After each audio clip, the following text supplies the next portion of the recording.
Está muy oscuro. Ahorita lo busco en confirmación. ¿Qué tal? Buenos días. Procedemos a dar inicio a la primera mesa.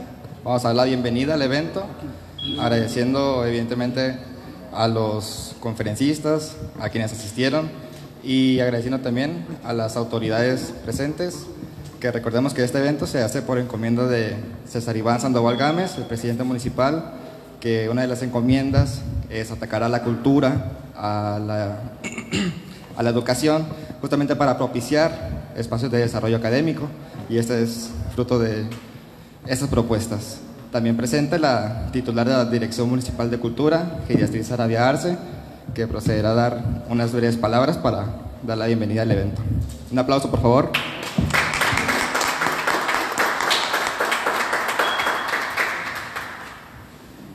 Buenos días, bienvenidos a todos ustedes, en especial a María Isabel Verdugo, a José Gabriel también, que ya ha estado aquí con nosotros, ambos, y muchas gracias por estar nuevamente en este espacio, en el primer Simposio Binacional de Identidad y Frontera, donde la intención, como acaba de comentar nuestro maestro de ceremonias, Álvaro, el tema aquí es poder dar espacio y plataformas para iniciar la educación y la cultura en nuestra ciudad.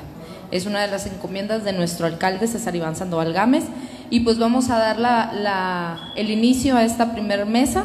En un momento más el alcalde estará con nosotros para hacer inaugurar el evento, pero vamos a darle continuidad por tema de puntualidad a las personalidades que hoy nos representan. Es un honor para mí tenerlos aquí este día tan especial, donde ustedes arrancan este primer simposio, que esperemos no sea el último, sino sea el primero, sea el gran paso, como lo comentábamos, sea el gran paso para iniciar estos simposios de manera continua cada año. Entonces, mi nombre es Heidi Sarabia, soy la licenciada Heidi Sarabia, directora de Cultura Municipal, y las puertas están abiertas de la dirección para todos ustedes. Muchas gracias y bienvenidos. Adelante.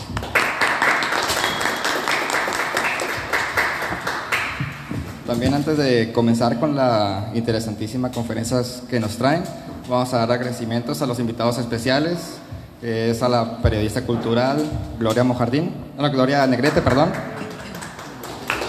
a la Asociación de Estudiantes y Egresados de Historia, que nos están acompañando, presentan este simposio. Un aplauso, por favor. Que nos acompaña desde Hermosillo el jefe del boletín oficial, Juan Carlos Holguín Valderrama. Un aplauso, por favor. Para mi compañero Manuel Abraham Rascón Acosta, que junto con Jorge Mario Álvarez hemos estado trabajando mucho por hacer este simposio, así que un aplauso para ellos, por favor. Y sin más para agregar, procedo a presentar tanto la mesa como a los conferencistas. La mesa es la primera mesa del evento, se llama Región, Espacio y Horizontes. La idea es explorar cómo se ha conformado la región, tanto Mexicali, el Valle, San Luis Río Colorado, a través de sus límites, y cómo se ha ido desarrollando culturalmente a partir de su progreso. Presentando a la primera conferencista, María Isabel Verdugo Fimbres. Nace en Mexicali el 11 de junio de 1953. Estudió la primaria, secundaria y preparatoria en San Luis Río Colorado, Sonora. Sus estudios profesionales fueron en el Colegio de Historia en la Facultad de Filosofía y Letras de la UNAM. Las actividades realizadas en investigación, docencia y publicaciones y administrativos, este último en los años de 1992 a 1997, en la formación del Archivo Histórico del Estado de Baja California, docencia principalmente en nivel bachillerato y universitaria, así como en normal y secundaria en México DF, San Luis Río Colorado y Mexicali, Baja California. Entre sus publicaciones destaca Frontera en el Desierto, Historia de San Luis Río Colorado, CEP INAM, Gobierno del Estado de Sonora, 1981, Presente y Pasado, Historia del Municipio de Puerto Peñasco, Visión Histórica en la Frontera Norte de México, obra colectiva editada por el Centro de Investigaciones Históricas UNAM-UABC, coordinada por David Piñera, y actualmente se desempeña como presidente de la Comisión para la Preservación del Patrimonio Cultural de Mexicali y su Valle desde el 26 de abril del presente año, que acaba de ser el cambio de directiva, así que un aplauso para ella, por favor.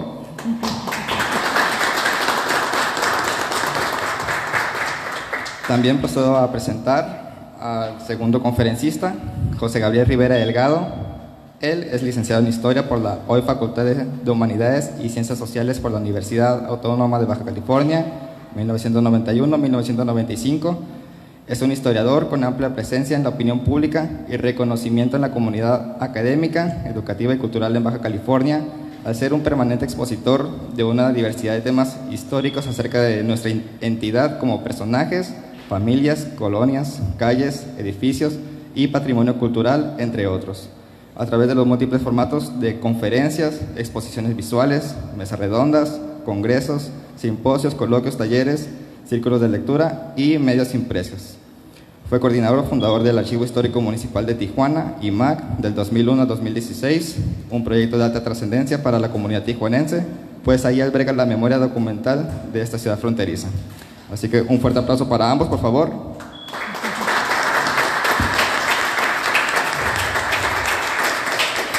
Y procedemos a comenzar con el primer tema, que en un momento les digo cómo se llama. Aquí está. Se llama Primeros Pasos para la Organización Política de San Luis, de comisaría a municipio. Presenta la licenciada María Isabel Verdugo Fimbres.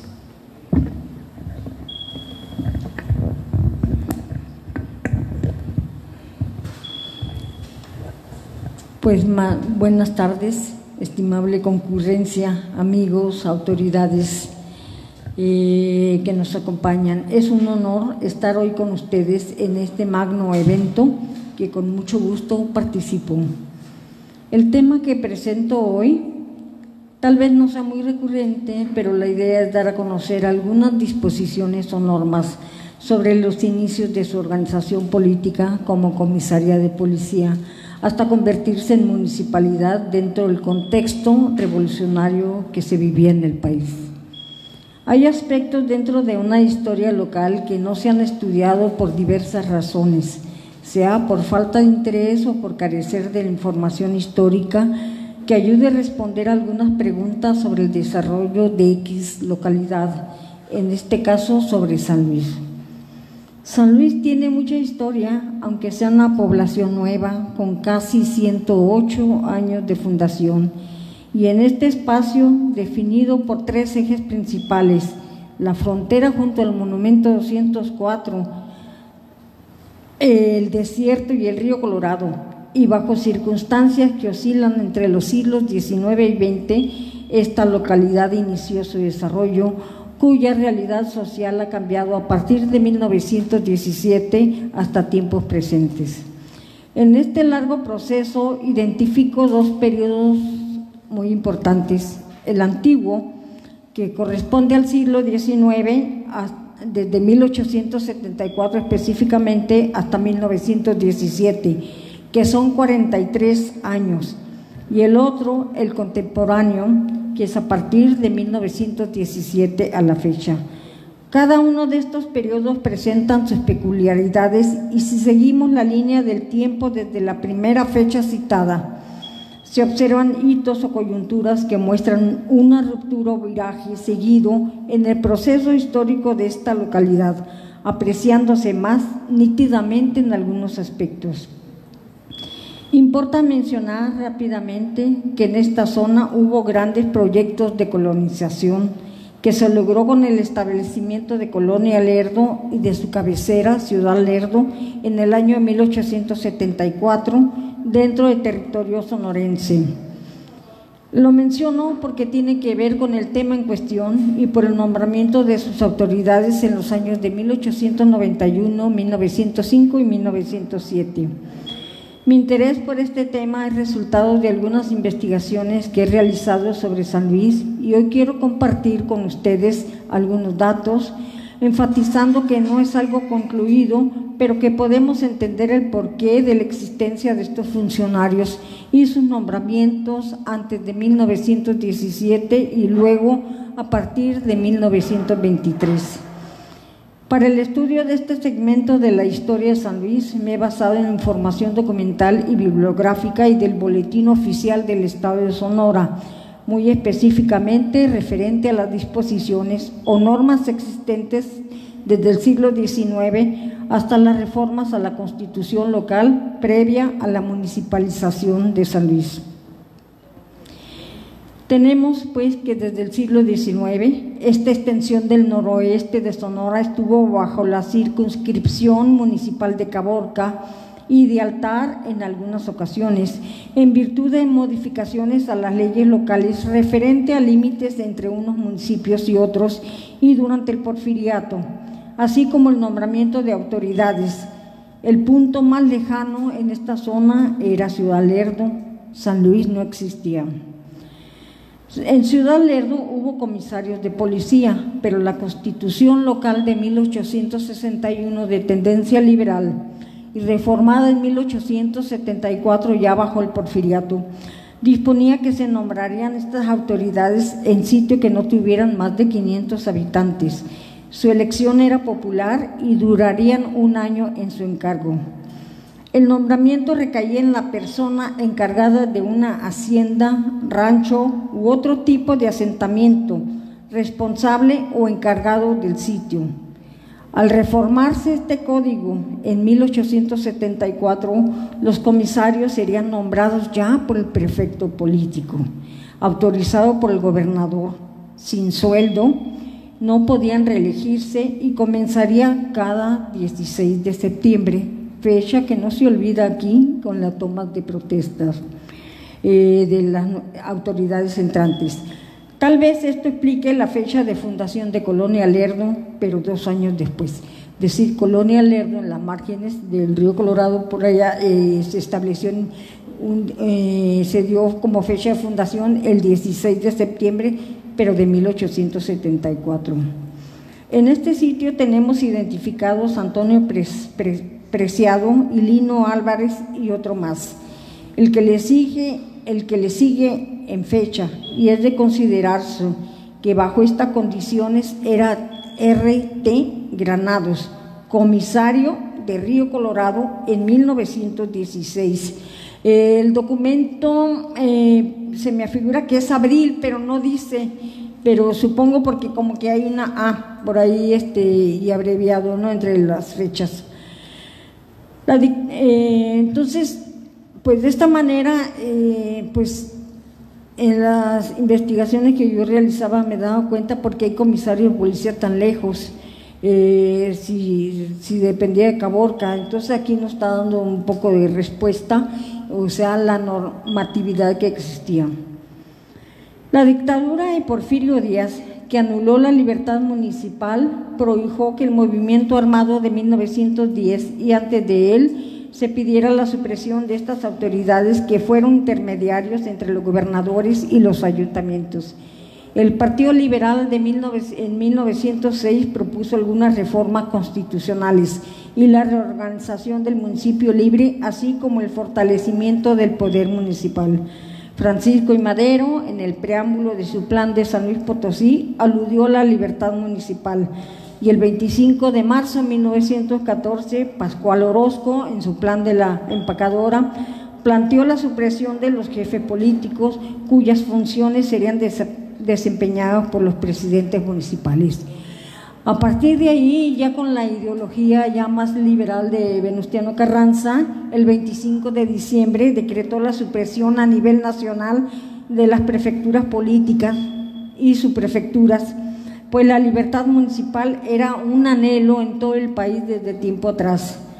Todos sabemos que existía una dictadura y que los prefectos que administraban los distritos los políticos eran un enlace entre los gobiernos estatales y los municipales y que con el tiempo se habían vuelto más poderosos.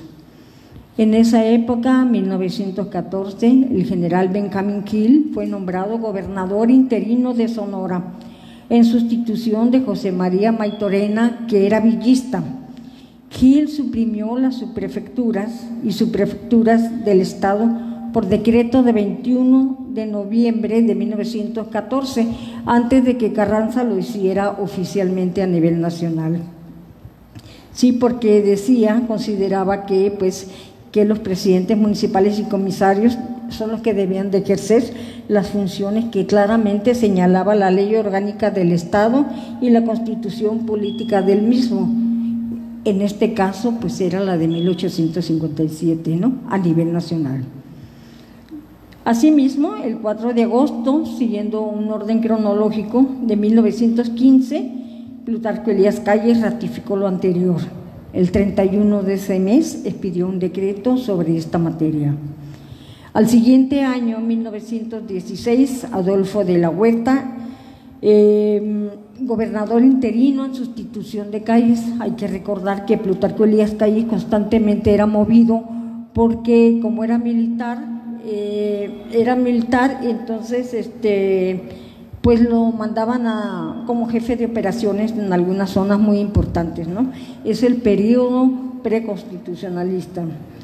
Entonces, pues Adolfo de la Huerta expidió el decreto número 64 de 24 de julio de 1916, que establecía en Sonora que la base de su organización política y división territorial sería el municipio libre, y que los ayuntamientos y comisarios de policía serían electos popular y directamente conforme a las disposiciones que acabamos de mencionar.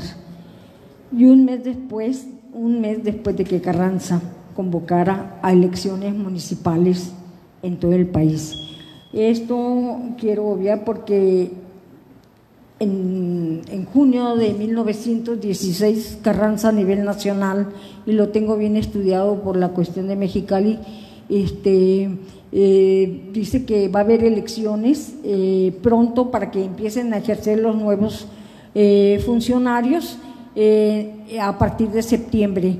Aquí, por ejemplo, como un ejemplo no de San Luis sino de Mexicali, hay un primer presidente municipal que empezó en enero del 16, lo terminó en junio, julio, y se refrendó su autoridad, ahí sí se refrendó, y entonces empezó otra vez su otro periodo, pero hasta septiembre. Entonces, pero es que a nivel nacional se aplicó esta ley en 1916, ¿sí? San Luis todavía, pues como les decía, tenía el comisario Granados. Estas autoridades, que eran unas autoridades menores, eran los famosos comisarios de policía, ¿sí? Y aquí, esta zona, pues dependía de Caborca. Ya sabemos, pues, el objetivo del capitán Carlos G. Calles a esta zona fue la de organizar un asentamiento. Así que cuando él estuvo aquí, algunos pobladores le solicitaron el 27 de junio de 1917 nombrara a Felipe Lomelí como comisario de policía ante el gobernador del estado. Pero Calles opinaba que era mejor nombrar a José María Domínguez, un antiguo habitante y originario de Colonia Lerdo, que era una persona muy conocida en estas zonas. En 1919, los colonos de San Luis pedían que hubiera autoridades locales, en este caso comisarios.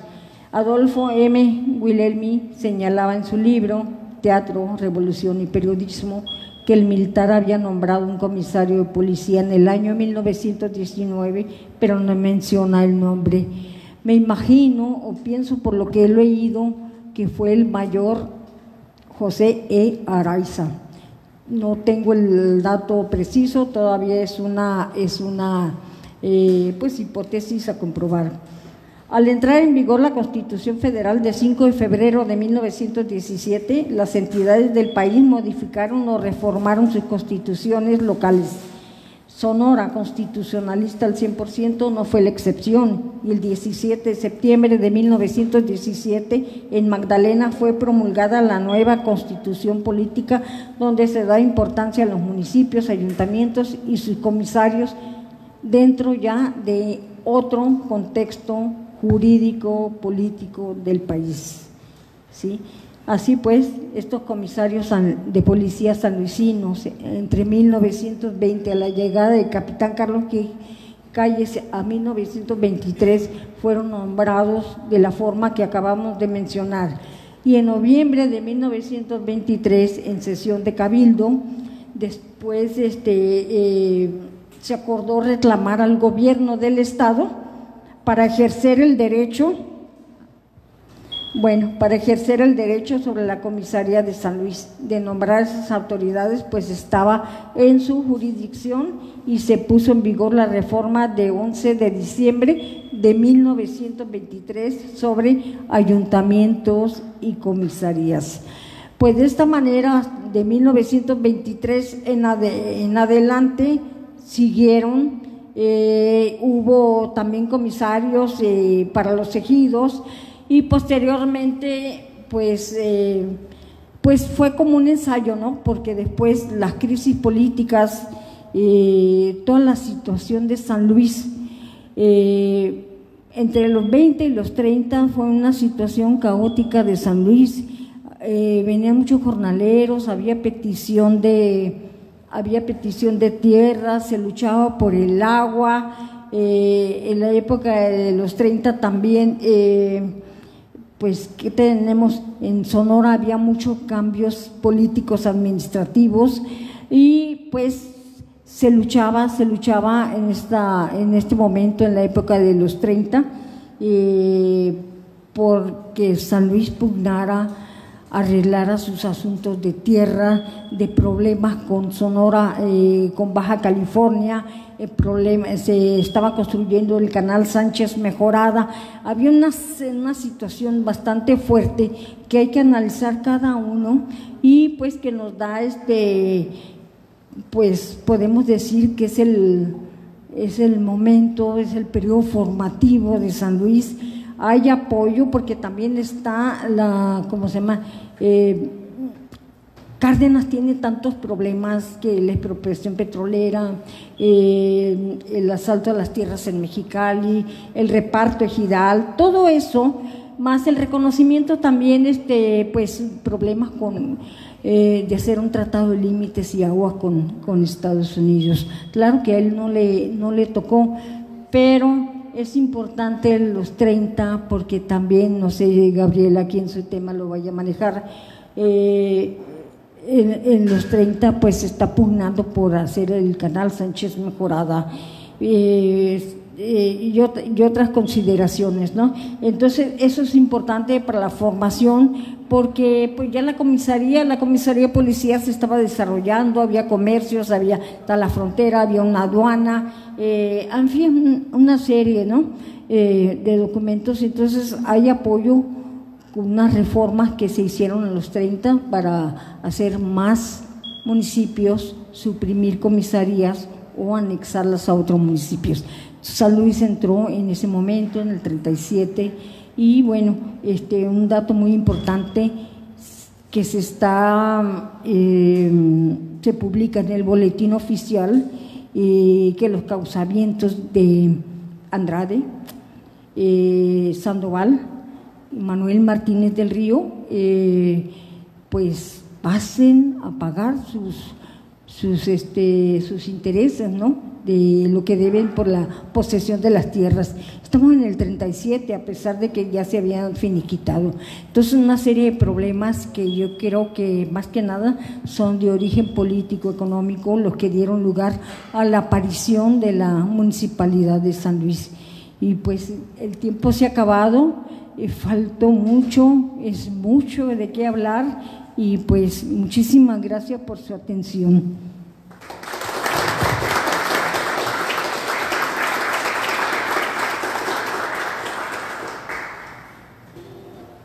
Gracias, Isabel.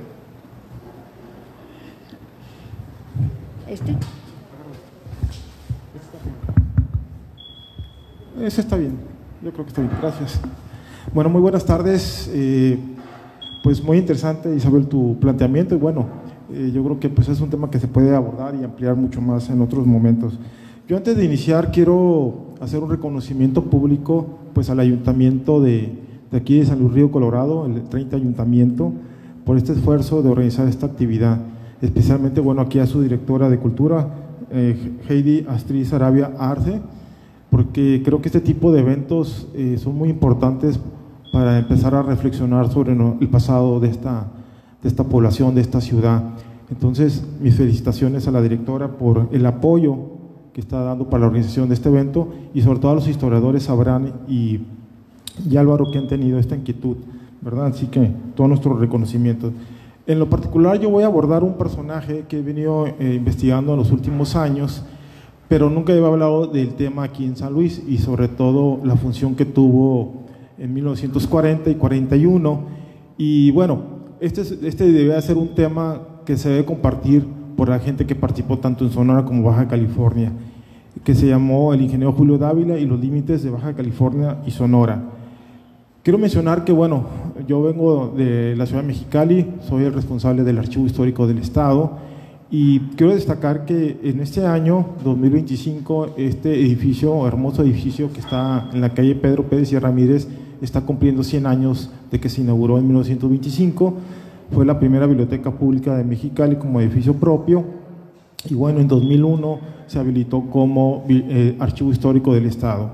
En ese espacio se encuentra alrededor de 1 millón de documentos originales desde 1853 hasta los años 70 del siglo pasado y precisamente entre ese millón de documentos me encontré un expediente que habla de esta problemática de los límites entre Sonora y Baja California y un estudio especial que hizo el ingeniero Julio Dávila Golbán, con el cual voy a abordar. Aquí planteo esta frase, la Casa de la Memoria de los Baja Californianos, porque los archivos históricos, ya sean municipales o estatales, deben ser la casa que guarda la memoria, ¿verdad? Sobre todo la documental.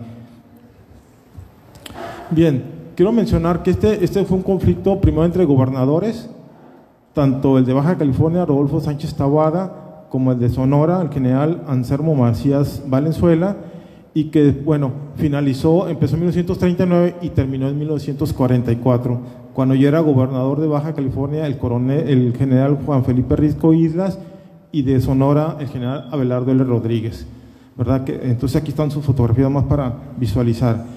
¿Cómo inició este problema? Bueno, como ustedes saben, se contemplaba el río Colorado como los límites entre ambas entidades, pero en 1939 hubo una fuerte lluvia, bueno, el río Colorado se inundó y cambió su vertiente. Entonces, en ese momento, el comisario de San Luis Río Colorado, inteligentemente o mañosamente, como ustedes quieren llamarle, pues cambió en el 39.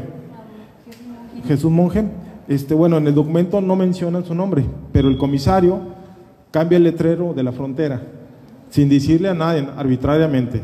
Entonces eso empezó a propiciar un problema por la delimitación, porque esos terrenos siempre habían pertenecido a Baja California. Y el señor inteligentemente, pues lo trasladó, ¿verdad? Entonces aquí en este mapa, bueno, ahí yo me lo pongo como referencia, está el río Colorado, los límites Sonora, Baja California, Mexicali, San Luis. Y bueno, digo, entonces esta avenida de agua pues propició que se desviara el curso del río Colorado y se dio esa situación. Bien, entonces para solucionar esta problemática, el presidente de la República, general Manuel Ávila Camacho, sugirió crear una comisión y que mandaban representantes de cada entidad para buscar una solución. En el caso de Baja California, mandaron a Julio Dávila Golbán. En el caso de Sonora, a un personaje también muy interesante, el licenciado Luis Encinas Jr., y un tercero en discordia, que era el representante de la Secretaría de Gobernación, que era el licenciado Rafael Murillo Vidal. Pero hay una cosa muy interesante. El 5 de mayo de 1940 hay una ceremonia en Puerto Peñasco en la inauguración de la vía del ferrocarril, de un tramo de la vía del ferrocarril. Y pues por la importancia del momento vinieron gente de la Ciudad de México en representación de Ávila Camacho, y bueno, el gobernador de aquí de Sonora, Anselmo Macías, pues no se portó muy bien, la verdad, dio un discurso bastante pues atrevido contra el gobernador de Baja California, Rodolfo Sánchez Taboada. Y nomás rescato lo que publicó Pedro Pérez y Ramírez en 1972 en La Voz de la Frontera, y Anselmo Macías Valenzuela le dice al coronel Sánchez Taboada: Si quería tierra sonorense, la tendría a 2 metros de profundidad. O sea, imagínense, o sea, estamos hablando en una ceremonia de inauguración con gente y con prensa a nivel nacional. Si Sánchez Taboada quisiera tierra sonorense, la tendrá a 2 metros de profundidad. Estamos hablando de militares, ¿no? Pero no son momentos para decir esa situación. Entonces, precisamente por eso Ávila Camacho sugiere que se crea esta comisión. Bueno, el objetivo pues era resolver la problemática de las dos entidades. Y bueno, los problemas en disputa, aquí los mencionamos, eran los ejidos Monumentos, Independencia, Lagunitas, Islita, La Gurullita, que como ustedes saben, pues forman parte de este municipio, ¿verdad? Porque, como voy a platicar en el transcurso de mi participación, el acuerdo no se hizo en ese momento. La comisión hizo un estudio, lo presentó, se aprobó la propuesta que ellos hicieron, pero no se ejecutó, quedó en el aire. Y es hasta 1944 que se publica en el Diario Oficial de la Federación el finiquito, pero a favor de Sonora y no a favor de Baja California, como inicialmente Dávila había hecho en la propuesta y que lo respaldó el representante del gobierno federal, Murillo Vidal. Otro punto interesante es que en mismo marzo de 1940 el representante de Sonora no quiso seguir trabajando, no quiso seguir participando en los trabajos de la comisión, ¿verdad? Precisamente porque no estuvo de acuerdo con los argumentos que presentaba el ingeniero Dávila. Y finalmente, el 16 de abril de 1941 se entrega un dictamen formulado por la comisión donde lo firma solamente Dávila y Vidal. El otro señor, el licenciado Encinas, no quiso firmar ese documento. Entonces es un dato interesante. Bueno, y hay un telegrama que sí me interesa leerlo porque ustedes van a ver cuál es la postura del gobierno de Baja California. Es del 17 de octubre de 1939. Dice, está dirigido al gobernador de Sonora, el general Macías Valenzuela. Dice: al saludar a usted respetuosamente, permítaseme invitarlo en la forma más cordial para que en la fijación de límites de ese estado dignamente gobierna y este territorio siga ese procedimiento establecido por la Secretaría de Gobernación y Agricultura y aceptado por ambos gobiernos, ya que cualquier otro procedimiento solo puede provocar situaciones equívocas y hasta odios y rencillas entre los habitantes de región. Punto. Letrero que encontrábase desde tiempo inmemorial en lugar denominado El Río, de manera arbitraria fue trasladado por comisario San Luis a margen Río Colorado, por lo que ruégole sus órdenes expresado comisario, absténgase seguir esos procedimientos arbitrarios. Es lo que mencionaba inicialmente. Entonces, pues, quiero hablar un poquito de los participantes. En el caso de Rafael Murillo, era todo un personaje de la política a nivel nacional, era nativo de Veracruz, estudió Derecho en la UNAM, fue magistrado del Tribunal Superior de Justicia, había sido secretario de la Suprema Corte de Justicia de la Nación, diputado por Veracruz, presidente municipal de Orizaba, diputado federal, director del gobierno y oficial mayor, o sea, tenía una gente, este era el representante de la Secretaría de Gobernación. Por el estado de Sonora era el licenciado Luis Encinas Johnson, nativo de Hermosillo, que también estudió Derecho en la UNAM. En 1954 publicó un libro llamado Progreso y Problemas de México, fue rector de la Universidad de Sonora y en los años 60 fue gobernador de aquí del estado. Es decir, eran abogados, eran gente que conocía el derecho, inclusive el derecho internacional, porque es una problemática de límites. Y bueno, en el caso del ingeniero Julio Dávila, que es el que yo quiero destacar en mi participación, pues era nacido en Mazatlán, de muy niño llegó a Ensenada, donde residió unos 10 años, se regresa a su tierra natal, claro que su familia, allá va a desarrollar sus estudios. Y hay un dato muy interesante, él va a ser cadete del Heroico Colegio Militar y en 1913 va a ser esos jóvenes que van a acompañar a Madero en la famosa Marcha de la Lealtad. ¿Sí? Yo conozco a la familia, tiene todos los documentos de este personaje. Bueno, después, hacia los años 20, viene a Baja California, donde va a tener mucha presencia tanto en Mexicali, en Ensenada y sobre todo en Tijuana, donde por cierto, pues ahí va a fallecer en 1955. En cuanto a su trayectoria como servidor público y sobre todo siempre en áreas dedicadas a lo que es ingeniería, él formó parte en 1935 en los trabajos de la Comisión Mixta Intersecretarial en el Territorio Norte de la Baja California, promovido por el presidente Lázaro Cárdenas. En el 37 fue ingeniero director de camino de la Secretaría de Comunicaciones en el área de Ensenada. En el 39 fue agente general de la Secretaría de Agricultura y Fomento en Tijuana. Perteneció al Comité Pro Estado de Baja California, y por eso, si todos estos antecedentes, pues Sánchez Taboada manda a un hombre de todas sus confianzas, ¿verdad? Una gente que sabe la cuestión de esta problemática. Y finalmente, bueno, otros datos que encontramos: fue ingeniero de las ciudades de Ensenada, Tecate, Mexicali y Tijuana. Y en Tijuana desarrolló un fraccionamiento que se llama Fraccionamiento de Dávila, que existe hasta la fecha.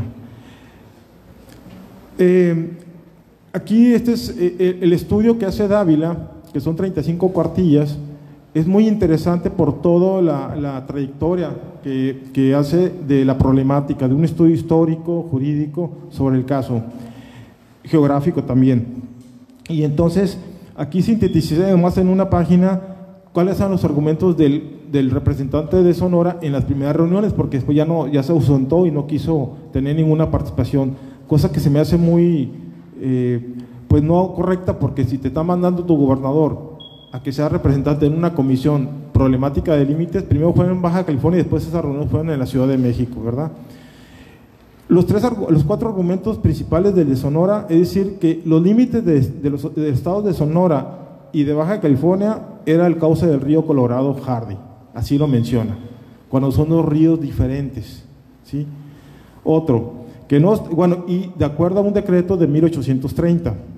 2, que no obstante que dicho río Colorado Hardy hubiera sufrido modificaciones violentas en su cauce, en atención a principios de derecho internacional público, debía tomarse el centro del canal como límite entre las entidades en conflicto.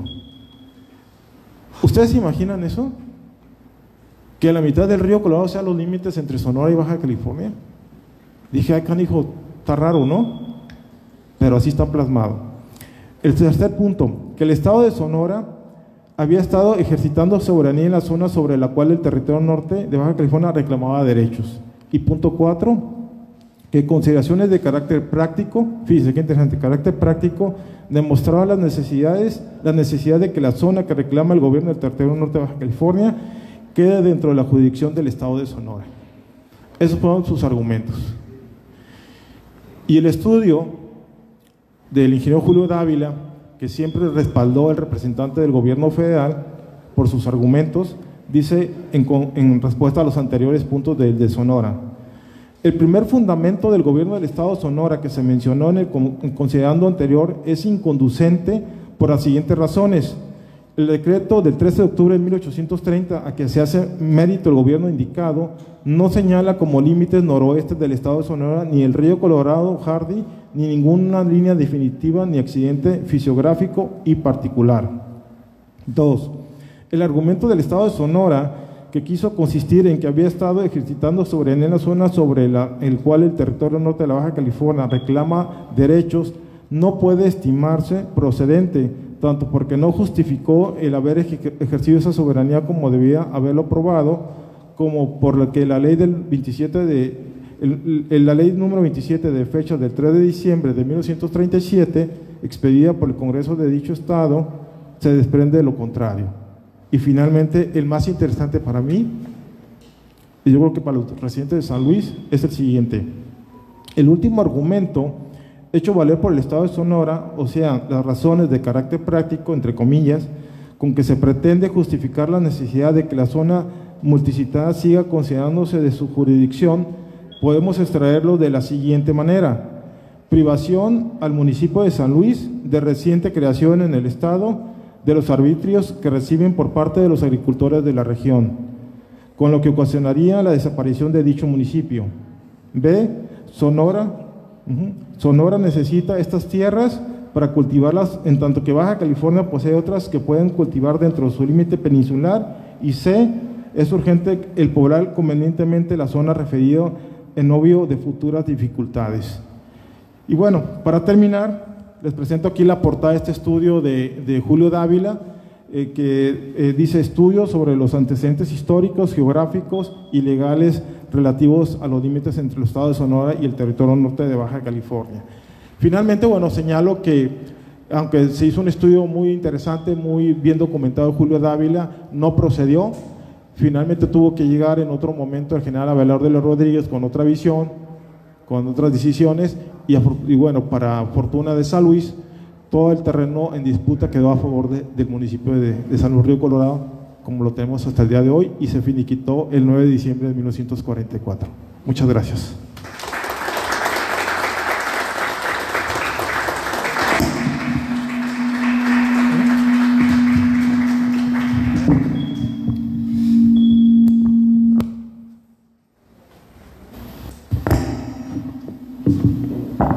¿Qué tal? Buenas tardes. Damos por concluida la primera mesa. Les agradecemos enormemente aquí a María Isabel Verdugo Fimbres y al licenciado José Gabriel Rivera Delgado. Por cuestiones de tiempo no vamos a permitir preguntas. Si gustan acercarse con los conferencistas después de terminada la conferencia, son bienvenidos. Vamos a dar un pequeño receso para que se estiren y procederemos después a dar la inauguración como tal del simposio. Así que muchas gracias y son libres.